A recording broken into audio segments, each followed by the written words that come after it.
He was a billionaire, feared in boardrooms, cold to the world, and known for firing staff over a single mistake. She was his quiet maid, earning pennies, walking miles to work, and hiding torn shoes beneath her uniform.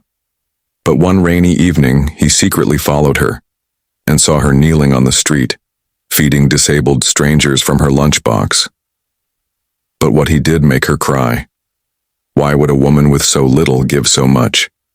And what did the ruthless billionaire do that brought her to tears? At precisely 6 a.m., the gates of the sprawling Lexington estate groaned open, and Maria stepped through like a ghost, trying not to be noticed. Her uniform was ironed but faded. Her shoes were cracked at the sides, one sole flapping slightly with every step. She walked with her head down, not out of shame but habit, the kind forged by years of being unseen. Inside, the mansion buzzed with silent luxury, polished marble floors, gilded art frames, and fresh orchids that cost more than her entire month's salary. Maria moved quickly from room to room, fluffing pillows, dusting glass tables, arranging fresh towels with exact precision. No one said thank you. They never did. Upstairs, Alexander Drake, billionaire real estate mogul, tech investor, and owner of the mansion, stood shirtless in front of the mirror, adjusting his tie. News headlines scrolled across his phone. Stocks surge as Drake buys out competitor. Drake's ruthless efficiency shakes industry again. He didn't smile. He rarely did. He knew Maria only as the maid. He didn't know her name, didn't care where she lived, and had never asked how she got to work so early every morning. To him, she was part of the mansion, like the walls, the floor, the quiet. She was efficient, respectful, and invisible. But that morning, something changed. As Alexander walked past the side window on his way to the garage, he saw her through the trees, standing by the back gate, fumbling with a brown paper bag. She didn't know he was watching. Her coat hung awkwardly from her thin shoulders as she slipped something into the bag, small packages wrapped in foil, each one placed with care. Then she disappeared down the street. That was unusual. Maria never left once she clocked in. Curious now, Alexander hesitated. He stepped into the garage, got into his Tesla, and hesitated again. He didn't understand why, but he followed her. Down narrow streets, through fogged windows, he watched as she moved swiftly, like someone trying to outrun time. She crossed into an alley behind a forgotten part of the city. Rusted fences, crumbling bricks, graffiti screaming from every surface. And there, in a small clearing, Alexander saw something that froze him. Maria knelt before two disabled men in wheelchairs, both with plastic bags over their laps. She handed one a warm meal wrapped in foil, then another. Her hands trembled from the cold, but her smile never faded. She didn't say much, just looked each one in the eye like they mattered. Alexander's hands gripped the wheel. She had walked 5 miles to his mansion, cleaned 16 rooms in silence, then used her break, not to rest, but to feed people even poorer than herself. Why? He sat in the car, staring. He had everything, yet something inside him twisted at the sight. It felt like guilt, or maybe shame, and that was the first time Alexander Drake questioned what kind of man he really was. Maria returned to the Lexington estate before anyone noticed she was gone. She washed her hands, fixed her collar, and resumed her duties like nothing had happened. Not even a wrinkle in her composure. She had mastered the art of blending into walls. But upstairs, Alexander wasn't focused on meetings that morning. His mind kept flashing back to that alley. The quiet way Maria fed those men, her careful hands, her worn-out shoes. She didn't do it for attention. There were no cameras, no applause, just dignity and kindness in a place the world had forgotten. Later that evening, Maria was wiping down the kitchen counters when the head butler, James, entered briskly. "Mr. Drake wants to see you," he said, barely making eye contact. "In the study. Now." Maria's heart jumped. In the 2 years she'd worked at the Lexington estate, Alexander Drake had never summoned her. Not once. She washed her hands twice before going. Inside the study, he didn't look up right away. He was staring at his fireplace like it owed him answers. When he finally turned to face her, she stood straight, arms at her sides, like a soldier bracing for judgment. "I saw you today," he said bluntly. Her face went pale. He noticed. "You were feeding disabled people in that alley behind Grace Street." She said nothing, her lips parting slightly before sealing shut again. She wasn't sure whether to deny it or apologize. Her fingers tightened into her palms. "I followed you," he added. "I don't know why." Now her eyes lifted, just barely. Her voice came low, calm, but tired. "I don't do it for recognition, sir, or praise." "I figured," he said. Silence stretched between them. "Why?" he finally asked. Maria looked at the bookshelf behind him. "Because once, someone did it for me." That surprised him. "You were on the streets?" She nodded once. "After my mother died, I was 16. Slept in a bus station for 2 weeks. People walked past like I didn't exist. But a janitor who worked the night shift, he brought me food every night. Nothing much. Just rice and boiled eggs. He never said his name. He just said, 'Don't give up. You're still worthy.'" Alexander's chest tightened. "And now you do the same," he said, almost to himself. "I try to," she replied, "even if it's just one person, or one meal." He looked at her, really looked. For the first time, he saw something more than a maid. He saw someone who had clawed her way back from the edge, yet still chose kindness over bitterness. She turned to leave, thinking the conversation was over. But before she reached the door, he said quietly, "Do you still go every week?" "Every day," she said. "Before or after work?" He didn't answer, just nodded. And she left, not knowing that in that moment she had awakened something in the most powerful man she'd ever served. For the next few days, Maria noticed subtle changes at work. Not in how she was treated, she was still the maid to everyone else, but in what wasn't said. The head butler didn't scold her anymore. The driver once offered her a ride when it rained. Groceries that used to be discarded were now quietly placed in a box labeled staff use. She didn't know that Alexander had given discreet instructions. Still, she continued her routine, waking at 4:30 a.m., walking to the mansion, working in silence, then slipping away to deliver meals during her breaks. She never expected thanks, never sought recognition. Her world was built on purpose, not praise. But Alexander couldn't unsee what he'd seen. One morning, instead of reviewing contracts in his home office, he pulled up the security feed from the back gate. There she was again, folding foil-wrapped meals into her paper bag, stuffing napkins, and even tiny spoons. Her hands moved quickly like she had memorized the ritual long ago. He leaned back in his chair. For the first time in a decade, he missed his meeting.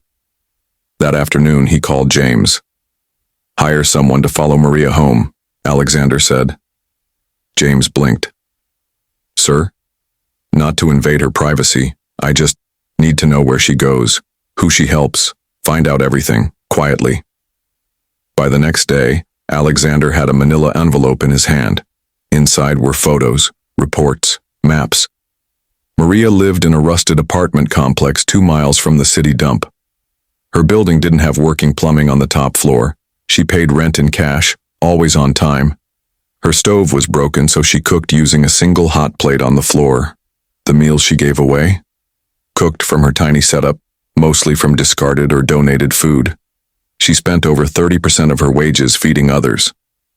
Alexander stared at the numbers, at the image of her torn mattress, at the photo of her carrying rice bags up 4 flights of stairs with no elevator, and something inside him broke. He had grown up with wealth, prestige, power. His father taught him that compassion made you weak. "People only respect you when they fear losing you," he once said. But this woman, this quiet woman with cracked shoes and no car, had done more for strangers than he had for anyone. That night, Alexander didn't sleep. Instead, he got in his car and drove to the alley behind Grace Street, He parked in the shadows, watched. There she was again, Maria, kneeling on the cold pavement, handing out food and asking each man how their day had been. She listened. She laughed. She patted one man's shoulder when he cried. She stayed long after the food was gone. Alexander didn't get out of the car. He couldn't. Not yet. He simply watched and whispered to himself, "I've been living like a king, and she's been serving like a saint." And from that night forward, he made a decision that would change both their lives forever. The next morning was like any other, for Maria. She swept the kitchen floor at 6:45 a.m., humming softly to herself. There was leftover stew cooling on the stove, waiting to be divided into small foil packs during her break. Same rhythm, same silence. But when she went to tidy the study, she found something strange. A large white envelope sat on Alexander Drake's desk. Her name was written on the front in bold black ink. Maria Ortega. She blinked twice, unsure if it was a mistake. No one ever used her name. She picked it up carefully. It wasn't sealed. Inside were 3 things: a handwritten note, a set of keys, and a deed. Her hands began to shake. The note read, "Maria, I followed you, not out of suspicion, but out of something I didn't understand at the time. I needed to see it for myself. What you do, how you live. It humbled me in ways I didn't think possible. Enclosed is the deed to a small house, yours. No rent, no debt, just a home. You deserve more than cracked walls and broken stoves. The keys are real. So is the house. Thank you for reminding me what real dignity looks like." Alexander Drake. Maria stood frozen in the study, heart pounding. She turned the deed over in disbelief. A 2-bedroom home on the west side, near a park, safe, clean, paid in full. Tears slipped down her cheeks before she could stop them. By the time Alexander entered the room, she had wiped her face, but her hands still trembled. She turned to him slowly, her voice barely above a whisper. "Why are you doing this?" He looked at her, something softer in his eyes than she had ever seen. "Because you did something for others when you had nothing," he said. "And I did nothing when I had everything." Maria tried to speak, but her lips quivered. "I'm not trying to fix your life," he added gently. "You've already built something incredible with so little. I'm just giving you space to breathe." She covered her mouth with one hand, eyes brimming again. "You've been the best part of this house," he said, "and I never even knew your name." A full silence wrapped the room. No sound from the hallway, no ticking clocks, just the deep, fragile pause of a life changing. Maria lowered her hand, breath catching. "Thank you, sir. I don't know what to say." "You don't have to say anything," he replied. "But if you want, I'd like to visit that alley with you sometime." She looked up, startled. "Why?" "To understand what it means to give."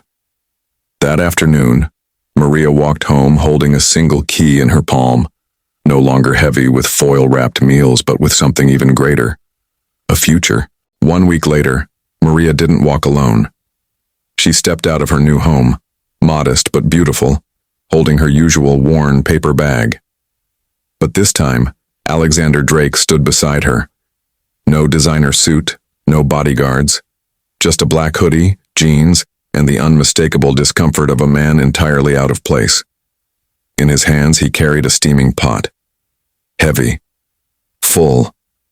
Cooked fresh in Maria's new kitchen. They didn't speak much on the way to Gray Street. Just before they reached the alley, Alexander stopped. "Do they know who I am?" Maria smiled gently. "They know you own half the city, but they don't care. They care about food and respect." He nodded. The alley was quiet at first, as it always was. Then the first wheelchair turned the corner, then another. And soon they were surrounded, smiling faces, missing teeth, scarred hands reaching out not for pity, but for warmth. Maria knelt down as always, handing out foil-wrapped meals, offering quiet words to each. But this time Alexander did too. He crouched beside her, ladling soup into cups, wiping spills with napkins, and listening, really listening, as an old man spoke about a lost daughter. Another told jokes between bites. One woman, blind in one eye, called him son and made him laugh. He wasn't Mr. Drake here. He was just a man who brought soup. After the last container was handed out, Maria began collecting trash and folding the empty foil. Alexander stood still, staring at the people still gathered, laughing, eating, breathing. "I've spent my life buying buildings," he said finally, "but I never felt like I built anything real until today." Maria looked at him quietly. "You don't build lives with concrete. You build them with compassion." He turned to her, eyes wet but unashamed. "You changed me." And then she did something she'd never done in all her time working for him. She hugged him, not as a servant to a master, not as a poor maid to a billionaire, but as one human being to another. And in that quiet embrace, he understood something no money had ever taught him. That dignity isn't something you give. It's something you protect. Later that evening, Alexander returned to his mansion. But something in him had shifted. He walked past the gold-framed paintings, the Italian marble and the cold crystal chandeliers, and realized how empty it all felt without purpose. So he made a decision. He called his board. He opened a foundation. He began donating, not for tax breaks but for meals, for shelters, for dignity. And he returned to that alley every Friday with Maria. They called her the angel in cracked shoes, and they called him something he never thought he'd earn: a good man.